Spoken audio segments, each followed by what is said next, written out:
Olá pessoal, tudo bem? Eu sou a Monique Bueno, assessora de imprensa aqui do Unisalesiano, e hoje estou aqui no nosso podcast para falar sobre um assunto de grande relevância, né, principalmente para o público masculino, que é a campanha Novembro Azul, né, que ela acontece em novembro, que é o mês de conscientização e prevenção, né, do câncer de próstata.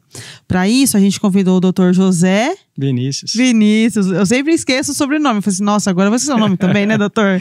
Trouxe o Dr. José Vinícius aqui para conversar com a gente um pouquinho, na verdade, para ampliar o nosso conhecimento em relação à próstata, né, as doenças que causam, né, esse órgão, né? E um pouquinho da campanha também do Novembro Azul. Seja muito bem-vindo, doutor. Obrigado pelo convite. Obrigado a todos que participam. É um mês importante para a gente dentro da nossa especialidade, né? A especialidade, acho que muitas vezes as pessoas não conhecem. Quem cuida dessa parte é o urologista. Sim. E é um mês que a gente tenta conscientizar da importância dos exames de rotina relacionados à próstata. Porque como a próstata tá tão escondidinha ali, né? Sim, é um órgão que a pessoa não sabe nem a localização. Exato. Conta certo, pra gente, doutor, como que é? A próstata é uma glândula. Ela faz parte do aparelho reprodutor masculino. E ela tem como função produzir parte do nosso sêmen. Então, o líquido prostático ele vai agir ali no aspecto de reprodução. Então, ele vai ter a importância em como o sêmen ele é formado e ali em relação aos espermatozoides que são produzidos no testículo. Então, a função principal dela é relacionada a isso. E ela fica localizada próximo à bexiga. Então, a gente tem a nossa bexiga. Ela é pequena, doutor? Ela geralmente sim. Quando ela não tem nenhuma alteração, nenhuma doença, a gente pode até comentar um pouquinho. Ela tem um tamanho ali de mais ou menos uma noz, né? Então ela não costuma ser grande, exceto em situações patológicas. Ela fica localizada abaixo da bexiga, em volta da uretra. A uretra é a estrutura que leva a urina da bexiga para o meio externo. E a próstata, ela, como qualquer órgão do nosso corpo, ela pode ter alguns problemas, ela pode desenvolver algumas doenças. O objetivo principal da campanha do Novembro Azul é a gente tentar conscientizar em relação a câncer de próstata. O câncer de próstata é uma doença muito frequente, muito comum nos homens, e a maioria dos cânceres de próstata em estágios iniciais, que é quando a gente tem as maiores chances ali de cura, são pacientes assintomáticos. Eles não têm nenhum sintoma relacionado. A grande questão é essa. Por isso, da importância do exame. A gente acaba detectando só através de uma avaliação ali pelo urologista. Certo. E aí você comentou a respeito do tamanho. O tamanho, ele é um dos problemas que podem acontecer relacionados à próstata. Com o envelhecimento, o homem pode ter um crescimento da próstata e esse crescimento levar a uma obstrução do fluxo de urina. Só aí o sintoma. Aí começa a ter sintoma. Né? Isso. E aí começa a ter alteração do jato de urina, fica um jato um pouco mais fraco, tem que fazer esforço às vezes para urinar, tem a sensação de que sobra xixi dentro da bexiga. Ou seja, incomoda, né, doutor? Incomoda, atrapalha. Tem pacientes que às vezes chegam ao ponto de ter uma retenção de urina em casos mais graves. Sim. Ter uma retenção urinária e ter até que usar sonda.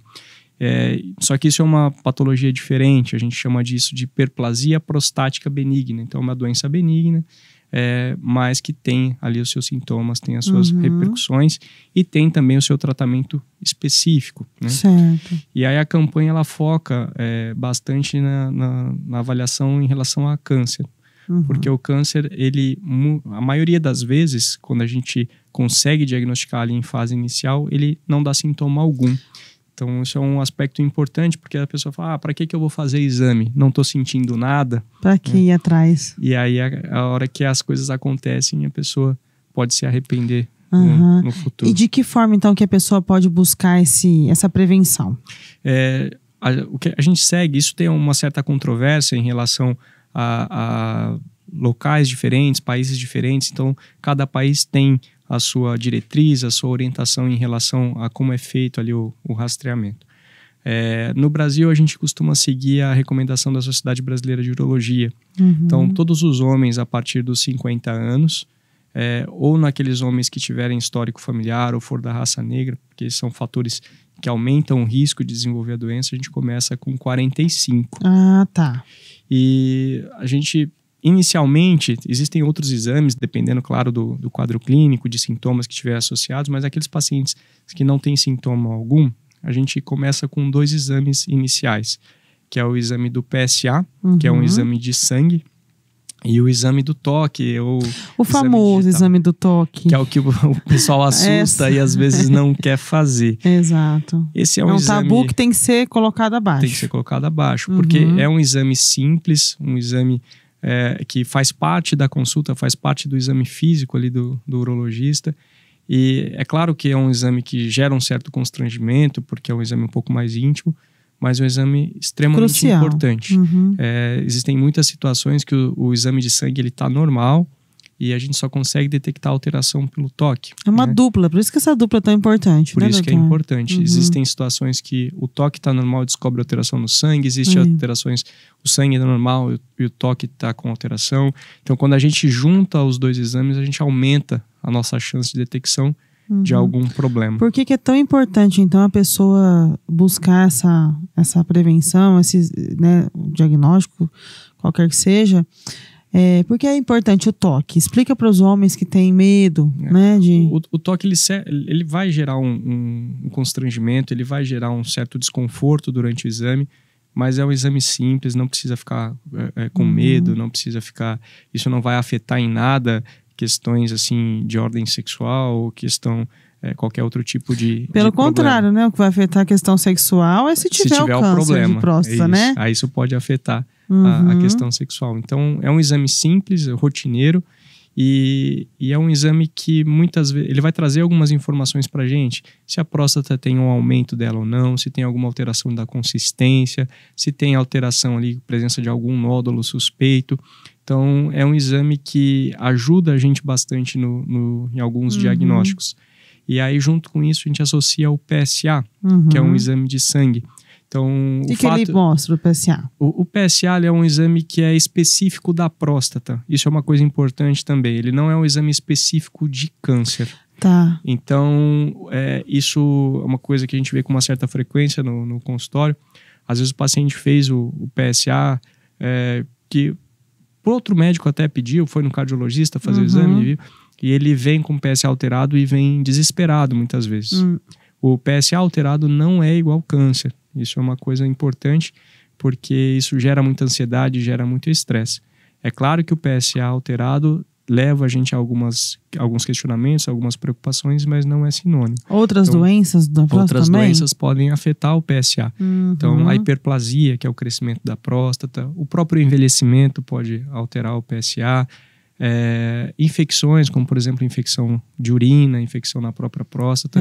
Tem que fazer mesmo, não adianta. Tem que fazer e tem que passar uma avaliação, porque tem gente que também acontece o contrário, faz o sangue e fala, meu PSA tá normal, eu não vou passar em avaliação. Ele não passa em avaliação no urologista e acaba deixando passar. Sobre o PSA ainda, uma curiosidade. Como que é essa questão de exame específico? Como que o laboratório analisa, assim? Ele faz uma análise do próprio sangue ali do paciente. Então tem uma coleta, né? E aí ele vai fazer uma dosagem de um antígeno, que é esse antígeno prostático específico. E aí ele vai dar um valor pra gente. Esse valor a gente considera ali uma faixa de normalidade. Isso varia um pouco de acordo com a idade, varia um pouquinho. Mas, no geral, ali até 4 é um valor que a chance de ter uma doença maligna é menor. Né? Quanto maior esse valor, isso vai aumentando a chance de ter alguma doença mais séria. Só que o fato dele estar dentro de uma faixa de valor de normalidade não exclui o câncer. Tive já vários pacientes com PSA de 1,5, 1,6, que não... Baixo, né? Baixo, dentro do normal. E aí a gente faz o exame do toque e descobre uma alteração. E aí você me explica como é o exame do toque. Porque assim, às vezes o homem fala, nossa, vai doer, né? Alguma coisa. Como que é o passo a passo? E como que é por dentro? Como que o doutor detecta algo? Isso é uma coisa que é importante. Quando a gente falou da localização, muitas vezes as pessoas confundem também sintomas. Então, quando a gente vai fazer o exame do toque, a gente usa ali a parte do ânus e do reto, mas a próstata não está dentro da parte intestinal. Tá. Porque é comum também a gente ver pacientes com queixas intestinais que procuram preocupados com a próstata. Geralmente, a próstata ela vai dar sintomas para a parte urinária. É que é muito próximo a região do reto com a próstata. E é o único orifício que tem para vocês, não tem outra opção, né? Ela fica escondidinha lá dentro, a gente não consegue sentir ela superficialmente. Sim.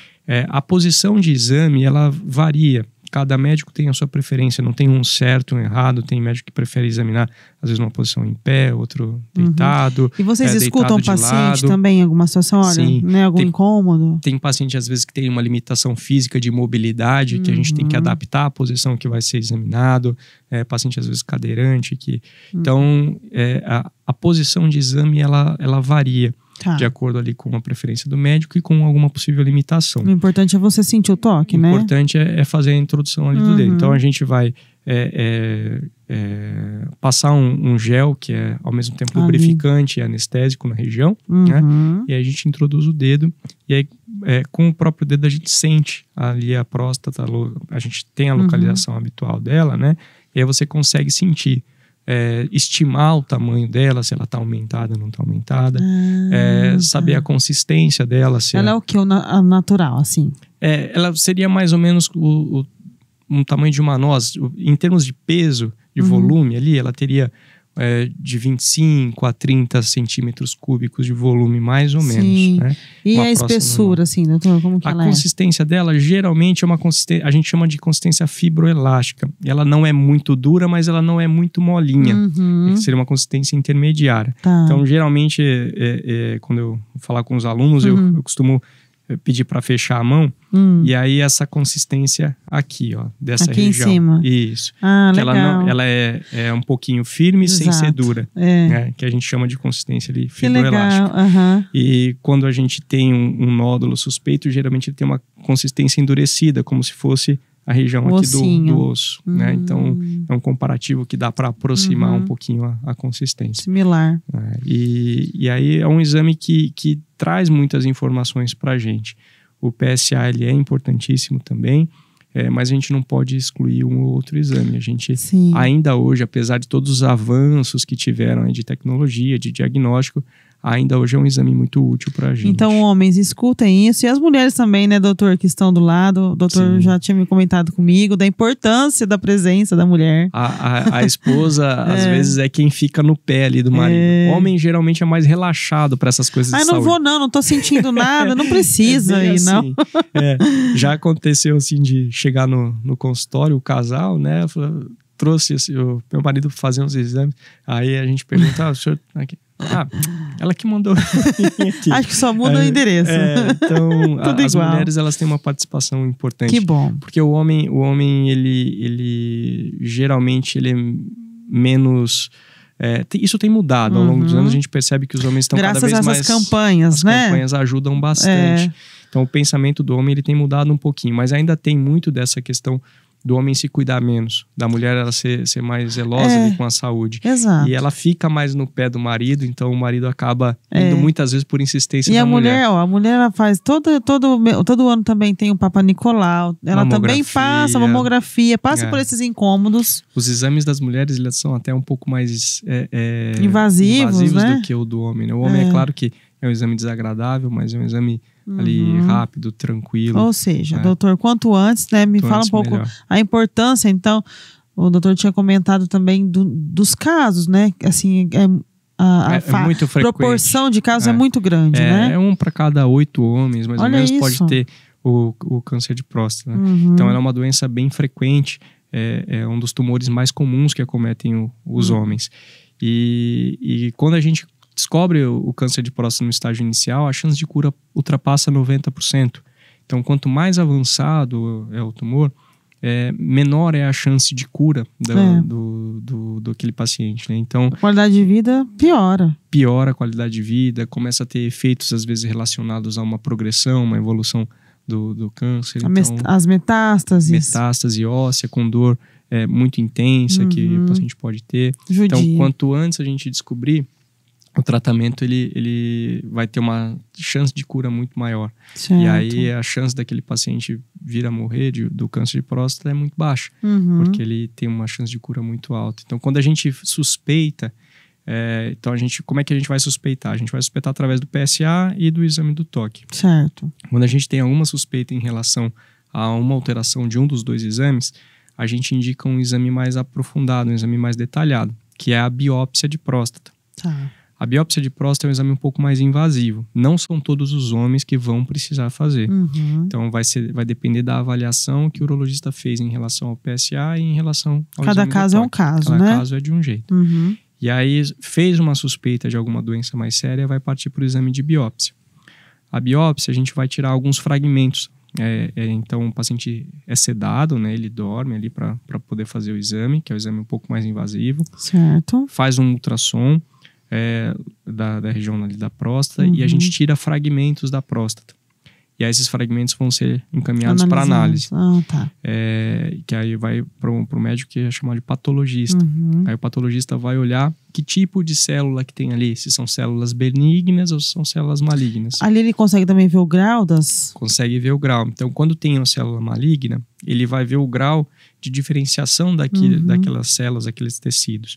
Então, ele vai dizer se é um caso menos grave ou mais grave. Então, baseado nesse grau, a gente consegue dizer também em relação de prognóstico, em relação à chance de cura. Direciona vocês, então, para os tratamentos, né, doutor? Direciona para o tratamento, direciona para os exames a mais que às vezes a gente precisa fazer. Porque tem que, por exemplo, se está num grau severo, tem que ver se tem metástase, por exemplo, e aí faz o quê? Quando a gente tem um grau mais alto, a gente faz uma coisa que a gente chama de estadiamento. Isso geralmente para a maioria dos tumores é sempre assim que a gente acaba seguindo, né?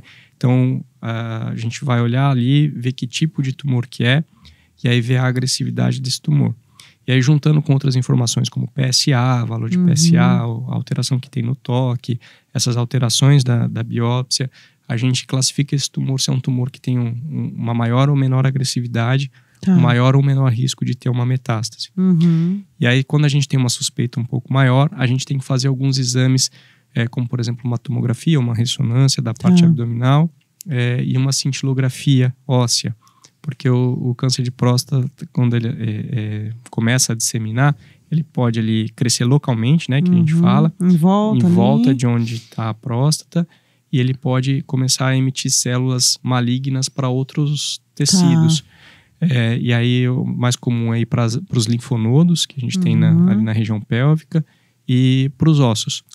Por isso... E isso é importante porque isso muda o tratamento.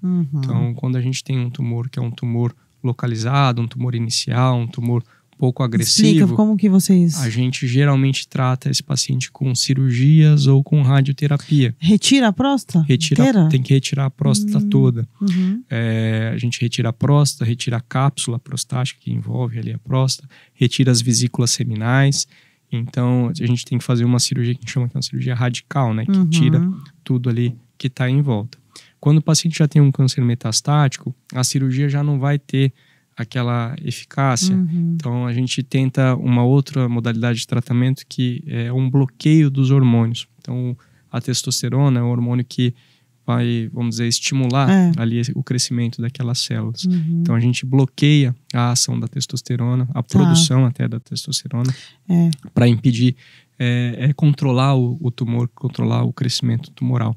Então, o tipo de tratamento ele vai variar de acordo com o grau e com o estadiamento. E nesses casos, então, que há o bloqueio do hormônio, aí também a parte reprodutiva vai afetada. Vai afetar.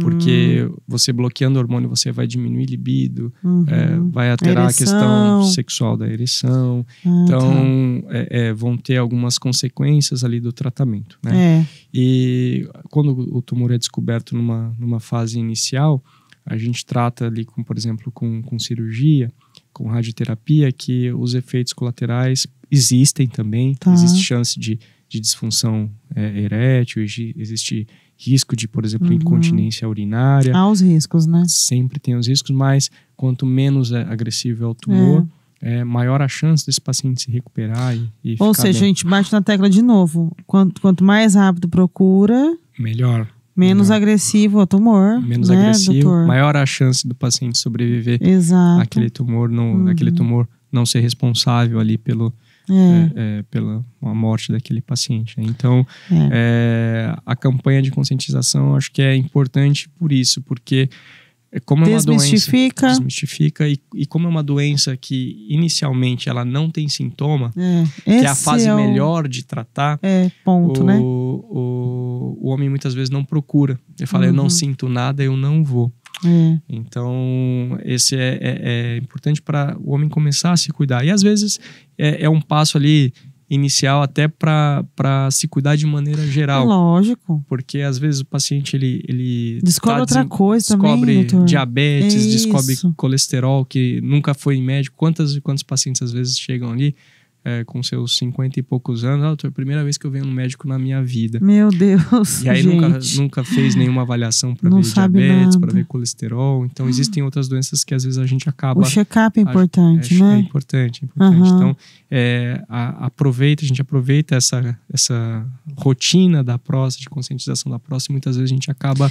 E aí atrai o paciente para ano a ano, né? Sim, e para se cuidar de maneira global, né? Porque o paciente tem que ter um pouquinho mais essa cultura de se cuidar, né? Pegando o seu gancho aí, então. Pegando o seu gancho.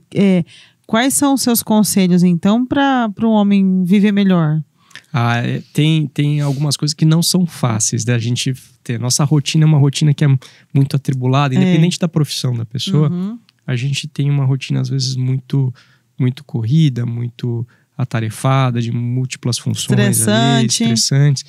Então, a gente tem que tentar buscar ao máximo a nossa saúde, acho que tanto física quanto mental.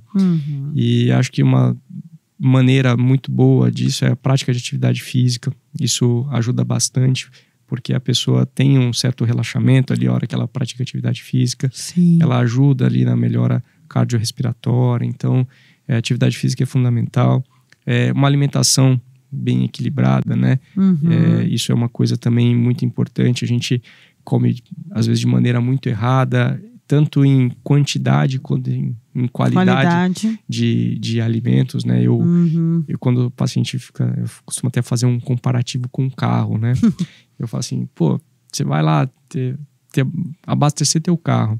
Você sabe que aquele posto tem uma gasolina que é uma gasolina adulterada. Sim. Você vai botar gasolina ruim no teu carro? Aí o paciente fala assim, não vou, né? E por que você vai pôr um cigarro na tua boca? Pois é, né? Então, né? Tabagismo, alimentos ultraprocessados. Então, assim, muitas vezes a gente acaba jogando para dentro do nosso organismo. Exato. Coisas que vão trazer prejuízo. Então, o álcool, tabagismo, a própria alimentação, né? Uma alimentação às vezes ruim tanto em qualidade quanto em quantidade excessiva. A obesidade também, né, doutor? A obesidade é uma doença aí que é muito comum, muito frequente, que vai ter outros problemas relacionados, como hipertensão, diabetes. Sim. Então, a gente tem que tentar ter uma visão geral de cuidado, né? E a campanha é direcionada para o câncer de próstata, mas a gente, muitas vezes, aquele paciente que não se cuida tanto, a gente acaba dando uma puxadinha para tudo, né? Para tudo. Então, o objetivo é porque o envelhecimento ele vai acontecer, não tem jeito. Não tem como a gente fugir disso. Então, a gente tem que tentar envelhecer com qualidade, né? Lógico. Tem que tentar melhorar. A idade mesmo é 45 anos para quem já teve caso na família. E para a raça negra. E 50... para quem não tem nenhum antecedente desse, nenhum risco isso para a população geral. Tá, e aí, doutor, vou aproveitar. Fez 50 anos, né? O homem fez 50 anos. Ele vai procurar urologista onde? Se ele tem plano no consultório, né? Se tem plano, o plano de saúde ou rede privada, né? Tem muitos urologistas aí habilitados a fazer essa avaliação, a fazer esse exame. Na rede pública, alguns locais, alguns hospitais têm, né? Dependendo da saúde de algumas cidades menores, até cidades menores, muitas vezes eles já dão início com um exame de PSA, e aí se postinho mesmo, aí se eles julgarem, eles acabam encaminhando para o urologista. A gente tem os serviços de ambulatório de especialidade, como por exemplo o AME, que recebe bastante, né? Então, tem essa opção, então, para procurar. Opções. Não é desculpa. Não, tem tá opção, longe, não. Não, tem opção pelo SUS. Tem até um programa que é do governo do estado, né? Que é o Programa da Saúde do Homem. Olha, que legal. Que acontece aqui no AME de Araçatuba. Então, os pacientes, eles fazem exames e passam em avaliação com cardiologista e com urologista. Tudo pelo SUS. Que legal. Ele agenda pelo telefone, né? É só procurar ali Saúde do Homem, tem um número ali que é um 0800, ele liga, agenda e consegue passar. Então, não é desculpa, tem acesso na saúde pública também. E não é só quem tem plano. Lógico. Então, vamos aproveitar, viu, homens? Agora, mês de novembro, doutor, aumenta, né, a procura? Aumenta a procura. No Novembro Azul. Mas isso é importante. A campanha para tentar conscientizar aumenta um pouco a procura, mas a prevenção ela pode acontecer em qualquer época do ano. Exato, gente, todos os meses. Não precisa esperar o novembro. Eu posso fazer o exame de próstata em janeiro, posso fazer em fevereiro, posso fazer em março. Então não precisa esperar chegar o novembro. O agendamento é o ano inteiro. O ano todo, de janeiro a janeiro, não legal. para. O Novembro Azul é para conscientizar. Então, gente, vamos alertar aí, né? Só mais uma perguntinha. O urologista atende homens? E atende mulheres também. Também. O foco principal nosso aqui hoje é a campanha do Novembro Azul, da próstata, mas o urologista também tem às vezes, essa dúvida, né? O urologista é médico de homem. Não, o urologista é o médico que cuida da parte do aparelho urinário e do aparelho reprodutor masculino, né? Então, mulher também tem infecção de urina, mulher tem pedra no rim, mulher tem cisto renal, mulher os órgãos em comum, né, doutor? Incontinência urinária. Então, assim, as mulheres também têm alguns problemas urológicos, então não precisa ficar com vergonha, preconceito, achar que urologista é só médico de homem também. Não. Ou seja, tá lá para ajudar todo mundo, né, todo doutor? mundo que tiver o problema nessa parte urinária. Sim, foi muito boa a nossa conversa. Obrigado. A gente tem tempo, a gente tem assunto para falar, né? Dá pra o dia inteiro. Bastante coisa. Mas a gente espera que esse conteúdo, né, chegue até a casa de todos que prezam pela saúde, né, todas as famílias, que vocês possam juntos, né, convencer também os pais, familiares, os amigos, o namorado, o esposo, que a saúde possa ser melhor a cada ano. E graças a campanhas como essa, a gente crê que sim, né, doutor? Sim, a gente tem percebido uma melhora aí na procura dos pacientes. Eles têm ficado cada vez com menos receio, né? Alguns ainda têm, mas é importante essa conscientização. Atingir bastante gente. Atingir quanto mais gente possível. Então tá, a gente agradece muito a sua participação aqui, doutor José, e que volte todo ano para falar com a gente aqui. Obrigado pelo convite. Que você é muito gente boa. Obrigado pelo convite, então aí à disposição. Então tá bom. Tchau, pessoal. Até mais.